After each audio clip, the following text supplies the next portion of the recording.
As the host of Neutralize the Mama Trauma podcast, I am delighted to be able to bring you this podcast. My name is Wendy Lopez, and I would like to introduce myself to you.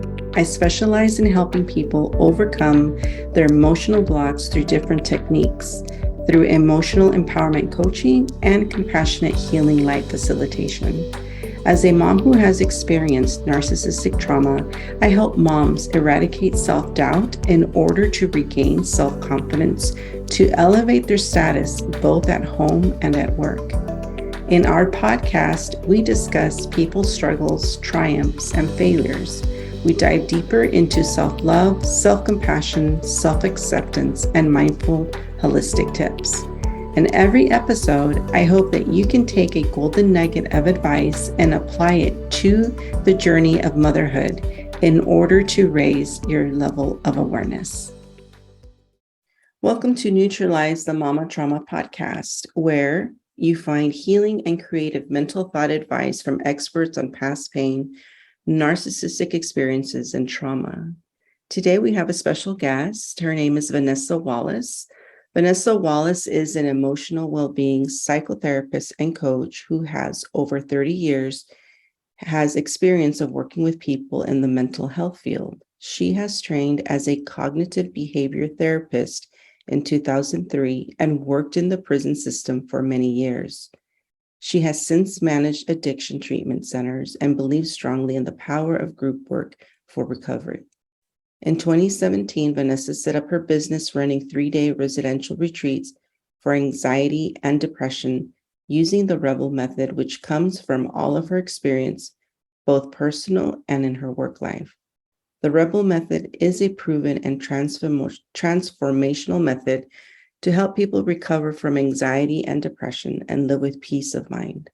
Vanessa herself comes from a history of addiction, depression, and anxiety, and the tools she uses herself are what she gives to others in her work. Vanessa has been able to build her confidence, stop her self-destructive behaviors, and quieten her inner critic, bringing her confidence and joy in her life, as well as the ability to let go of things that previously troubled her. Her book, The Rebel Method, is available on Amazon. Her book comes with a multitude of additional bonuses and opportunity to join group workshops related to the Rebel Method. Vanessa's mission is to help millions of women who have worked hard all their lives or have had to care for others and found themselves in a desperate and unfulfilled place to find freedom from the shackles of anxiety and depression, to believe they deserve a better life and move forward to live the life they truly dream of. So welcome, Vanessa. I'm so Thank you, grateful Wendy. and honored to have you part of the podcast. As we were speaking before, the whole intention is for my moms to really be able to see beyond their trauma and have, yes, you are a professional, but coming back to the basis where you started, right? And then how you became that. And I find your bio intriguing as far as how you worked with prison systems. Yes. Right. And so that is so interesting to have as an experience. So can you tell us a little more about yourself, how you got here, and then we can dive in. I would like to know about the prison system, how that was. Yes.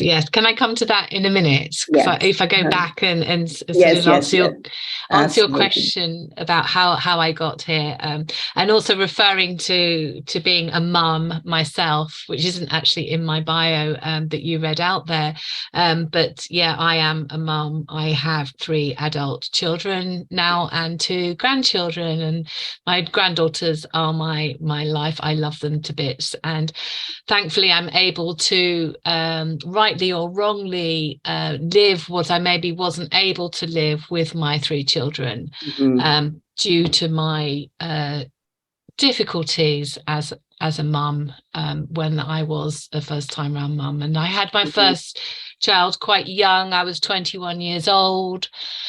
I was quite naive, and I was also wrapped up in a lot of depression myself, and a very dysfunctional relationship with the children's father. The 3 children are all with the same father. However, it was a very dysfunctional relationship. It was based around drugs and alcohol.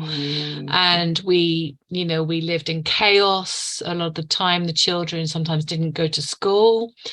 And, we were just trying to cope and manage quite chronic addictions, both of us. And we had 3 children under 5 with us during this time.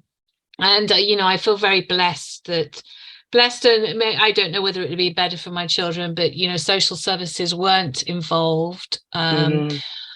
There were some caring agencies that got involved because they were worried about my eldest son's behaviour, because he was kicking off, because he was struggling, and we were struggling, everybody was struggling, and he was finding it very difficult. But to bring it forward to where I am today, I started studying counselling during this period. I had a bad car accident in 1998, which actually wasn't my fault, and but it was it was a day after the night that I just had this absolute, I can't do this anymore. I am so, this is just awful. I can't live like this anymore. And I kind of put my arms up and almost prayed, for something to change. And I had a bad car accident the next day, which was not my fault. A drink driver went straight into me, and I ended up in hospital. And I had major injuries, extensive injuries, but I had a period of recovery from that. And during that period of recovery, I decided I was going to do a counselling course. And so I did that counselling course, and I realised at that point that I had some power to change, which I never realised I had before, because I learned about all these tools that were available, and, just the power of speaking to somebody. And I also got some acupuncture, which was transformational for me. It really helped me to settle within myself. And eventually, it took a while. In 2001, I came into recovery. I went through a treatment program for my addictions. I left the relationship, which was the toughest thing I've ever done. Leaving a dysfunctional relationship is really, really tough. And, today I work with people who are in similar positions, in difficult relationships, and leaving it is so tough. And people say, well, why don't you leave? But it's the bonding to dysfunction is very powerful and strong. So I had to do that first, but then I was able to do that, and I came into recovery, and I went to rehab. And after a couple of years of recovery, really kind of working on myself, I then trained further in the therapy skills, and I trained to be I went back to university and trained, and that's when I got the job at the prison following on from that. And I spent 10 years working in a men's prison in London, UK, because I'm from the UK. And it was the most scary, terrifying, rewarding, enlightening experience. It was tiring, exhausting. I had 3 teenagers at home at the time who were also, they were all struggling with their behaviour and getting into trouble at school. And, a lot of the time I felt like I was drowning in this high intense job, but also with these 3 kids who were struggling. But I just kept taking it a day at a time, and I loved my job. It took every resource out of me at the time, but I learned so much during that time, and I learned what helps people. And also through my own experience, I learned what is key. And a lot of it is about self-acceptance and building that relationship with yourself and knowing who you are as a person. And, my journey has continued with that. And in 2017, I set up my own business, running 3-day residentials for anxiety and depression. because I believe in the power of being in a residential environment, and being just in that space where you can really work on yourself, which is what we had in the prison. We had an enclosed treatment program for people to be in. They'd stay there for 6 months. So I set that up, and that sent me on another journey of personal enlightenment, learning to be myself, understanding who I am. And it's ongoing, Wendy, it really is. But it's so every day that I do more of that, and I practice yoga and meditation every day now. And I believe in a lot of alternative therapies, feng shui, color therapy, all of them I use in my life. And every day I feel my depression slipping away, just slipping away. And the balance in the emotions and the moods just coming in a lot more. I used to struggle with my anger, and I used to feel such rage at times. And I think I was so angry about my past, and that it's taken, we're 20 years on now, but it's starting to really level out. I can't think of the last time that I got that feeling of rage. It's been a few months now, and so there's a lot that I do, and I give that to everybody that I work with, and it's all gone into my book as well as my story. Beautiful. So you mentioned something that I find also within my own clients, and I hear it often on social media, where dysfunctional relationships, right? And so moms can find themselves in that situation. I've been there twice, and 2 different marriages, and where the mom feels that dysfunction is love, and they find they can't live without it.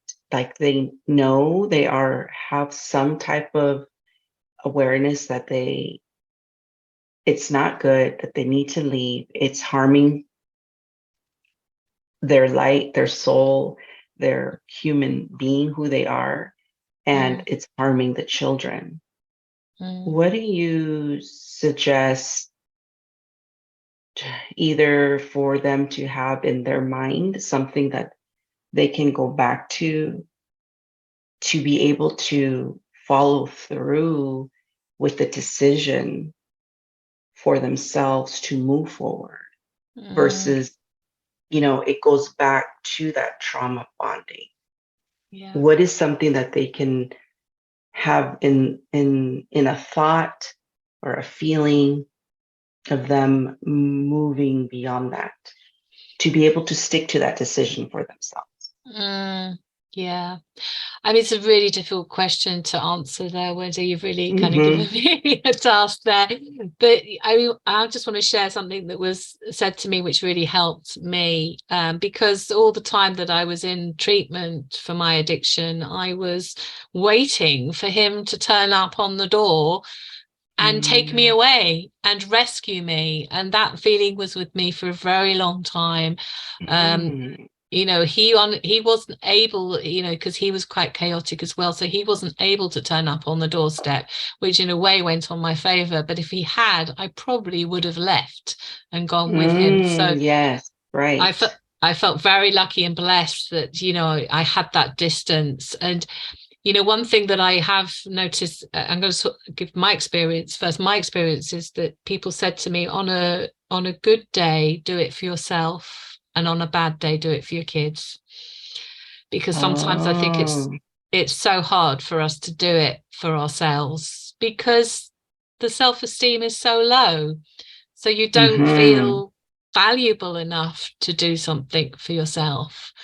But there are, on those, if you've already taken some steps towards leaving, you know inside you what is better for you, but it's hard to constantly have that in your mind. But if it's there, use that. But on a bad day, use the fact that the kids are going to benefit in the long run. you know, because there's a fairy story, isn't it, about the perfect family and the husband and the wife and the kids, and we stay in family units because we feel that's the right thing to do, and that's the fairy story. But it often, you know, it isn't a fairy story often. I mean, obviously, you know, there is a possibility out there, but you know, when there's violence, when there's anger, when there's, you know, dysfunction, you know, it's not a fairy story. The other thing that I want to share is what I say to people that I work with, and you know, it's just to key limit the contact, which is what I had. The contact was limited because I was in a rehab. They kept me away from him. They wouldn't let me contact him. And as I say, if he turned up, I probably would have gone from him. But yeah, I would have gone with him. But you know, just to limit the contact as much as possible, because the phone calls, you know, it's so easy to be re-triggered back into that. Oh, I'll give it another go. But if you know that it's not right, just limit the contact. You cut contact if you can completely.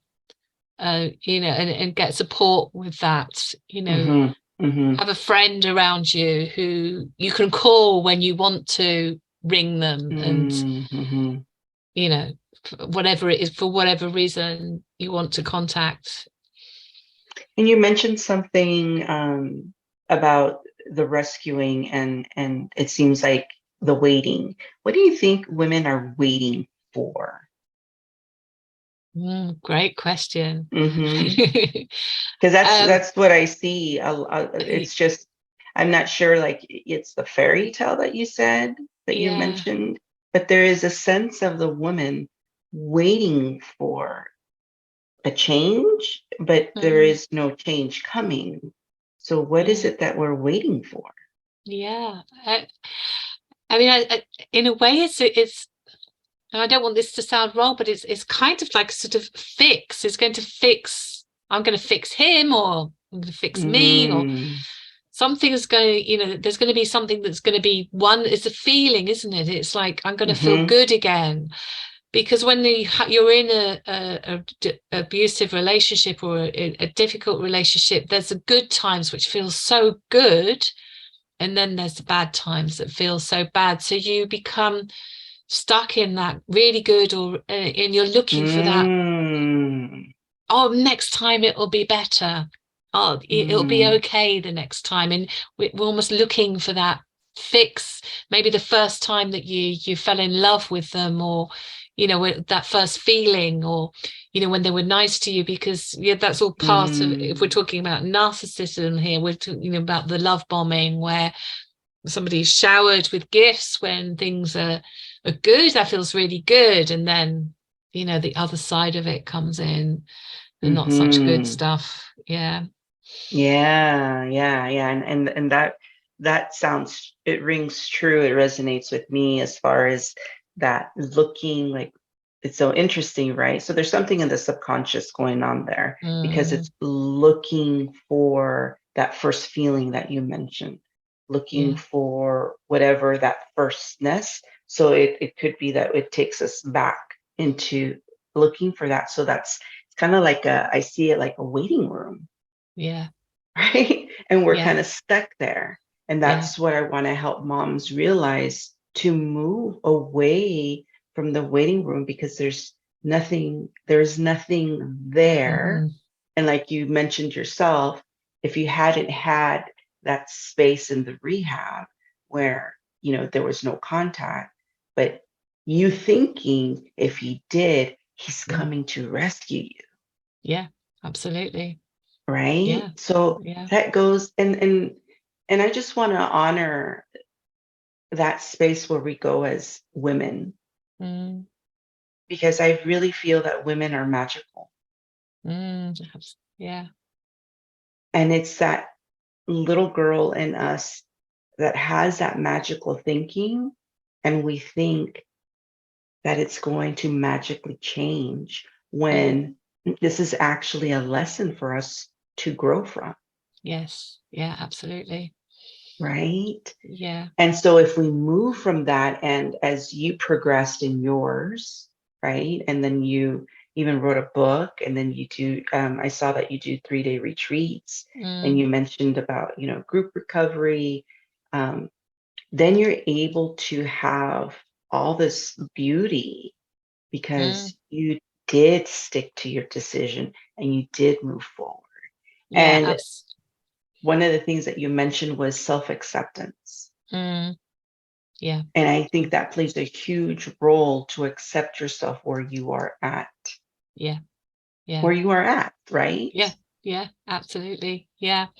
And like you said, I do have, I mean, one of the things that I said, and it was in my bio, that I my mission is to take women to the place of living the life of their dreams, but I never knew what I could have until I'm there. So it's very difficult to imagine that you can have all of these things. You can have a life where you feel worthy, where you're, I mean, for me, I never had any employment that was really valuable to me, and that's not dismissing what but I'd have the odd job in a pub or a chambermaiding, or just working in a shop, but I wasn't fulfilling my purpose. And having the freedom to fulfill my purpose and find my purpose has been so joyful. But if somebody had said that to me 20 years ago, I would have never imagined the self-esteem and the self-belief that I could gain. But it really was like you say, Wendy, it was like taking it one step at a time, and just moving forward one step at a time, is taking the next step, and making sure that I was getting help with that, and getting support, and talking to people, and being honest about what I've been through as well. Yes. And can you talk to us about your experience? You wrote about emotional abuse, and then I want to touch on boarding school. Can you explain what emotional abuse? Because sometimes women don't realize that they're even experiencing it, because it's almost like a normal, because they didn't, maybe they experienced it when they were younger, so it's kind of normal. So what are some ways that that can appear in a relationship, the emotional abuse? Yeah, so the emotional abuse that I was experiencing was based in financial, and lies. So I was told that money would be coming from certain sources. He told me that he was working sometimes when he wasn't. He would pressure me for money, saying that that making promises that this was going to be done, that was going to be done, we were going to have this, and again it was that that dream of and so I was always kind of putting myself in debt and trying to find money. And there was a couple of occasions where we weren't allowed out of the bedroom until I gave him the checkbook. We were kind of shut in the bedroom, and there wasn't direct violence, but there was shouting. He was terrifying the children, and he really angry, just really aggressive. And it was like I just want the peace in this home. And also using the children to make me take action, because he'd take them off or something, or just it's so difficult for me to remember. And I think that's another thing, is the memory wipes out some of those difficult times. But yeah, there was certainly, it was certainly emotional. I mean, when I was in rehab, I didn't know that I was being emotionally abused. Yeah, that's why I wanted to touch on that. Right. Yeah, I had no idea. And because it wasn't physical, because I wasn't being hit.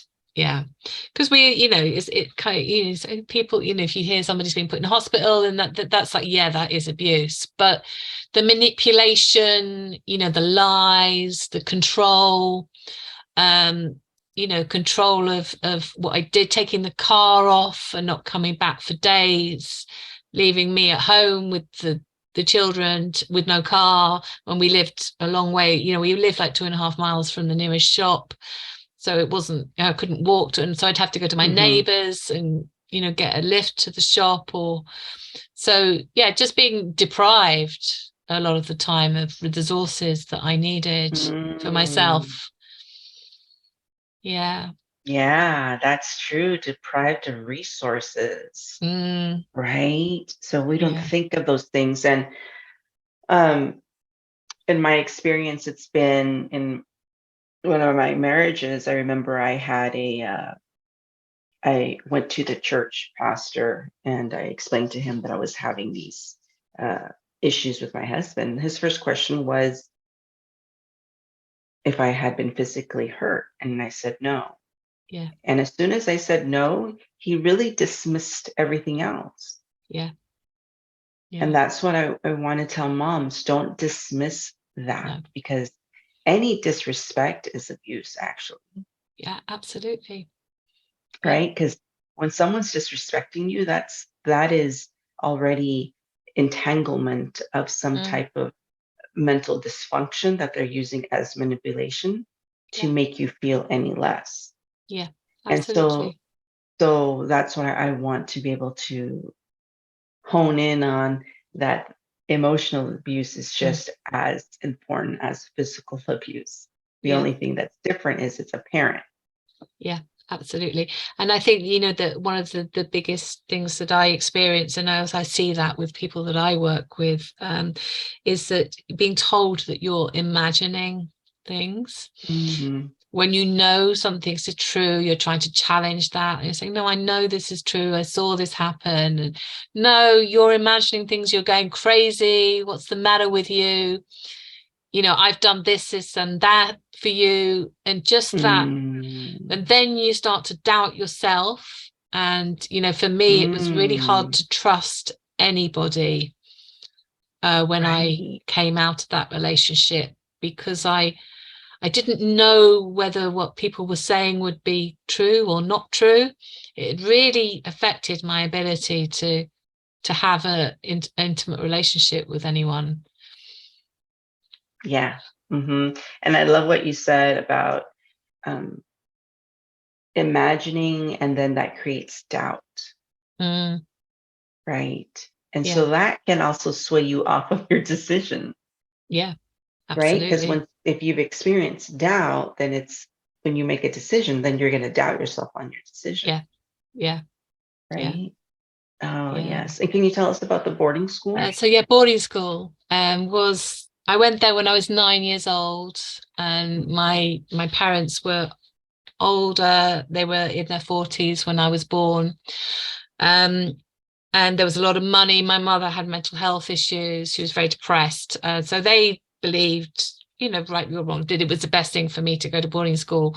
I would get a good education. So I went into a school at the age of 9, and I was the youngest by 2 years. So the next girls above me were age 11. And unfortunately, as a result of that, this is quite personal, really, but I wasn't developed at the age of 9. And a lot of the girls who were 11 were developed, they're getting their periods. And so I was teased a lot and bullied a lot for being who I was, less developed, and, it was really tough. And I was so homesick. And at that point, I think that was the first point that I started to shut down and actually stop sharing my voice. So stop sharing my truth, stop sharing who I was. I just made a decision at that point that it wasn't safe to be me. And to see that carried through, and it led into my addiction, actually, because I had that fear all the time, and the addiction took away the fear for me temporarily. It was but I rebelled when I was in boarding school, which is what, I started using drugs, and that's where it all started for me. But it really was the first point that I stopped believing in me, and I stopped. My self-acceptance just went out the window at that point. You know, it was gone, because it wasn't okay for me to be there myself when I was there. Yeah. So for me, that's, you know, I kind of know that that's one of the roots of my experience, and you know what's happened to me. And I understand that today through lots of therapy. It was quite a shock for me to find out that the boarding school had impacted me. Because it's Wow. portrayed as being a good thing, to be in a good education that costs lots of money. And for some children it might be, but for me, because I was so young, it was unfortunate. I was so young when I went there, and there were other girls who were so much older. I think maybe the school had lied to my parents, told them that there were other children of my age. I don't know, but you How know, old were you when you went to boarding school? I was 9. Oh, 9. Yes. Okay. Yeah. Wow. And so how old were the older children? So they were all 11. Okay. So that made a big difference for you from 9 to 11. Yeah. Yes. Okay. Yeah. Especially around that age, that, you know, there's big changes for girls between 9 and 11. And then at what age did you start utilizing drugs to help So about cope? 13.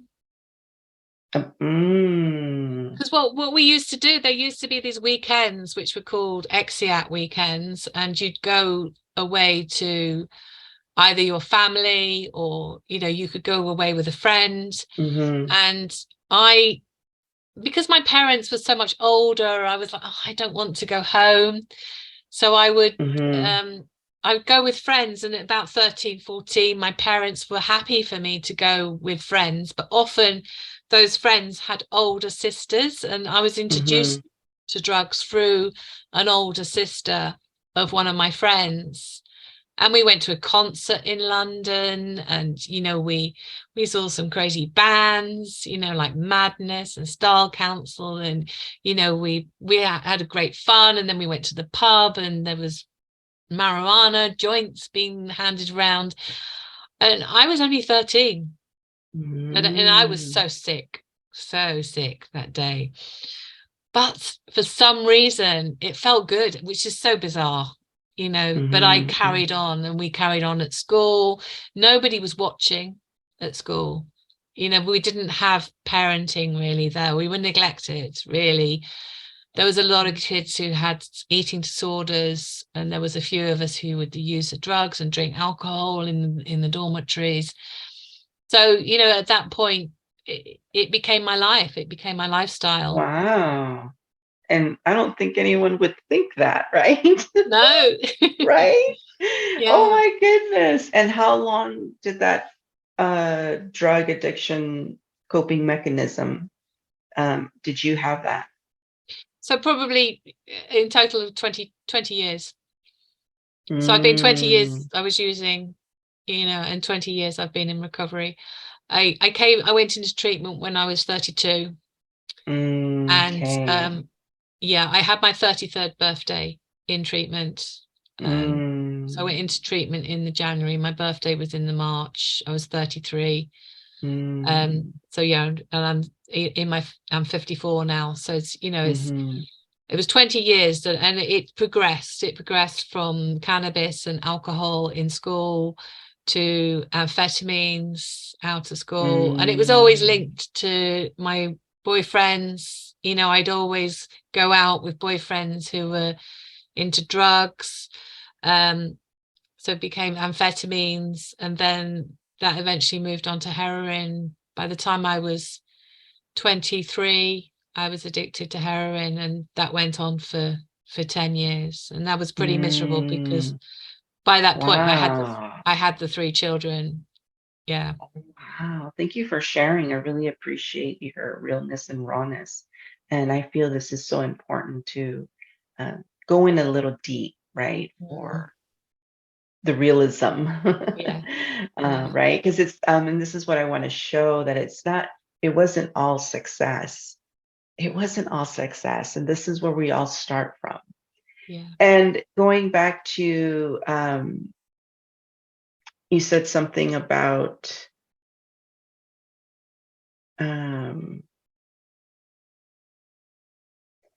Okay, so when you were 33 is when you sought out help. Was there a specific event that happened that made you then choose to step out of that, to Yes. receive help? Yeah, there definitely was. And I referred to it earlier as a car accident in 1998. So that was it was just after my 30th birthday. So bearing in mind, it took me 2 years from that birthday, from that experience, to actually entering a treatment center, because during those 2 years after the car accident, where I arrived in hospital. I mean, the ambulance took me from the accident to the hospital, and I was on my way from a chambermaiding job to go and use some drugs with my partner at the time, with the children's father.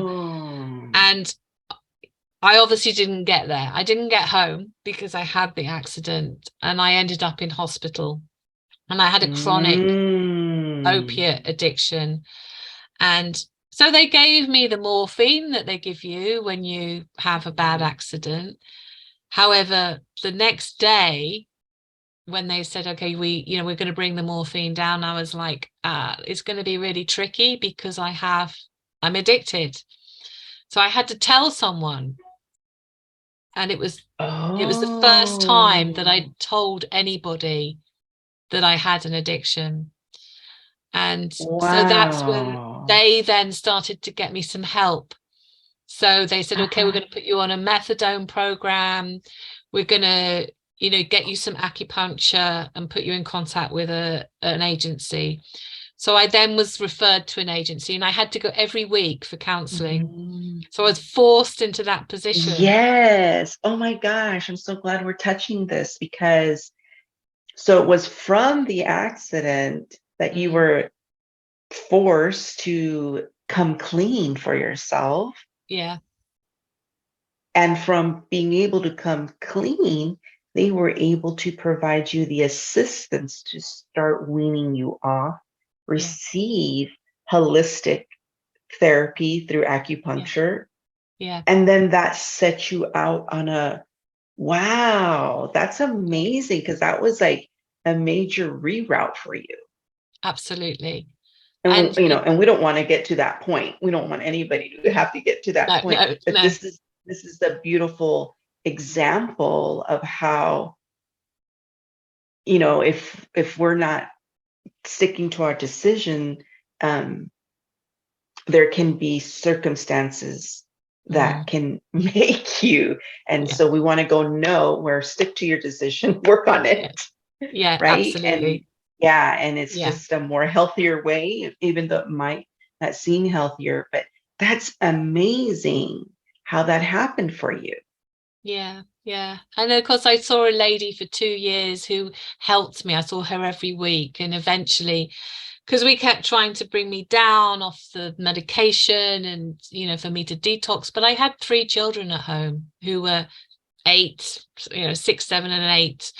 And I couldn't cope. I couldn't go through that detox, with 3 children, looking after them.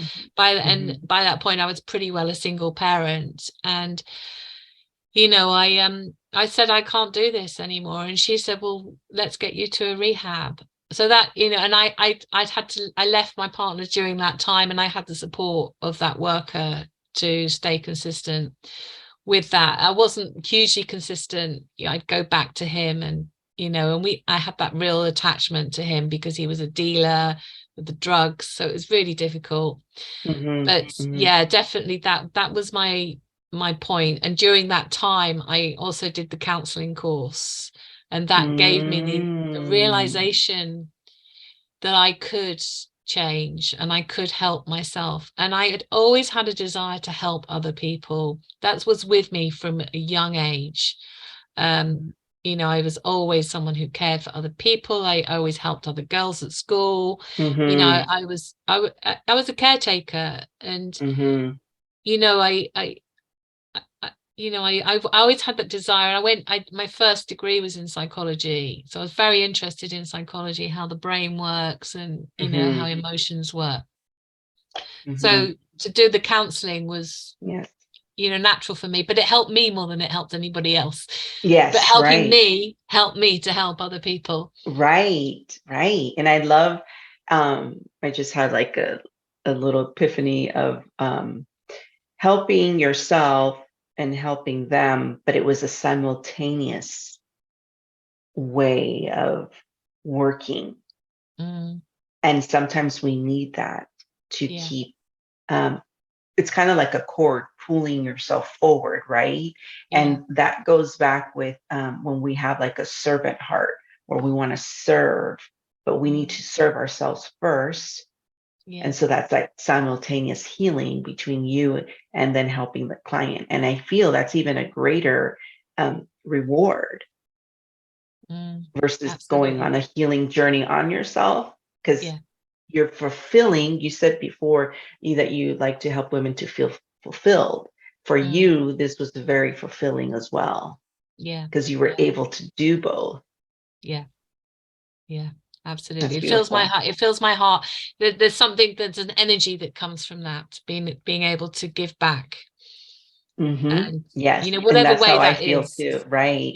It's different for everybody, but I feel that there's an energy, and maybe as women we have that need to be able to help and to support others, but it gives you that energy that drives you to keep going forward, and as you say, healing ourselves. And I'm still healing myself today. I'm doing some deeper work today around the matriarchal line in my family, because I want to understand the depression that came down from my mother and my grandmother, and what I can do to change that progression down to my granddaughters, because they've had issues. And my daughter has. So I want to be able to understand that and heal that. And, it's deep work. Yes. And I love it. I do the same thing. I do generational trauma and I do work on myself. And I feel that these are the kind of people need to work with, because it shows you that whoever you resonate to work with, if they're still doing the work, you're still expanding. I'm still expanding. You're still healing. I'm still healing. And for someone that is coming in, I think it's a gift to find someone like that, because it can stop, right? The ego can say, you're fine, you're okay. But there's something deeper within us that we say, no, we want to go a little deeper, and we want to see how it, the healing can trickle down generations, and how we can stop this cycle, and how we can stop this pattern. So it's a depthness of the soul, because I'm going to go a little deeper here, that is pushing that energy to bring more healing out to the world. Beautiful. That's very powerful. So can you tell us about your book? Yes, I'd love to. So my book, The Rebel Method, because I'm a rebel, it's part of the reason that I've ended up in the situation that I did, because I rebelled against everything that conformed me as a young person. And the acronym came from the work that I do with my clients. So the R is removing the inner critic. The E is educating about the brain. The B is be yourself. The E is eliminate anxiety and depression. And the L is live the life you dream of. And in my book is my story, my journey through each of those steps. There's some PDF support through a link in the book that gives you all exercises to do. So it's a practical workbook as well as a story and a journey. And there's lots of client stories in there. I've been so blessed where clients have agreed to have their experience with me in the book, and their experience of each of those steps. And, they're there under different names, but, their stories are in there, and they're real live stories. It was published in October this year, October this year. And it's been a very exciting journey. I started writing it in March of 2020, and it took me a year, 2021. It took me just over a year to write it. Very just so I can't actually believe that I wrote a book. So That's still amazing. I look at it, I do some lives on Facebook and I read bits from the book, and I'm like, sometimes I'm in tears when I'm reading it, because I'm like, did I really write this? And the stories are they touch me, and I know they touch, I've had some great reviews from people of, how the stories touch them. But it's been such a journey, and I've really enjoyed writing the book, and I just love hearing what people have to say about it. As I say, it's everything in there that that I kind of know and believe in. So I love it. Oh, so exciting. So they can find this on Amazon. That's what you told it's me, on right? Amazon. So it's The Rebel Method by Vanessa Wallace. It's on Amazon, amazon.com, and it's $8.99. It's quite a small book. It's not a huge book. You can read it, if you're a quick reader. I had one client came on the retreat, the 3-day retreat, and she read it while she was there. So that's great. She was a fast reader, but so it's an easy book to pick up and read. Great. Awesome. Well, I hope they look up your book. Before we close, is there anything that you can share as far as a tip that a mom can practice with her, something practical that they can take with them? Yeah, and this is a tip that was given to me and that I give to a lot of women that I work with who are struggling with that self-love, even self-care, even just giving themselves something. And just have a think about giving yourself something. I was told when I was in rehab to go and buy myself some flowers, and to me that was just the most ridiculous thing, but I did it and it felt really good. It's building that relationship with yourself. Do something nice for yourself. If you can get some time out, just find it. Get a bath, get a massage, just get something that gives that message to you that you're valuable and that you care, because you only have you, and just give yourself something, go for a nice walk, or obviously, we're coming up to the holiday season. If you can get a couple of days just to do something for you, it was so strange for me to do that, and it's so valuable. It is very valuable to part of the self-acceptance, right, that we talked about, is accepting who you are and gifting yourself. Like you said, it doesn't even have to be flowers. If they don't have money, they can gift themselves 30 minutes to a nice bath. Yeah, absolutely. Right. It's just, it's not so much the act, but the feeling of placing value. Yeah, absolutely. Right. There's a whole, it changes the way the brain works as well. I love it. Well, I appreciate you so much, and we'll put in the links and where they can contact you. You're on social media, and you have your book, and you have your retreats. And thank you for sharing a part of yourself today and giving other moms insight and hope of the possibilities that are already there for them. Yeah, it's an absolute pleasure. Thank you so much. Thank you for taking the time to listen to Neutralize the Mama Trauma podcast. If you haven't already, please hit the like and subscribe button so you don't miss any new episodes. It would also mean the world to me if you're able to take a moment and rate and review my podcast on how it was helpful to you. Also, please connect with me on my social media platforms. Thank you so much, and I hope to see you in the next episode.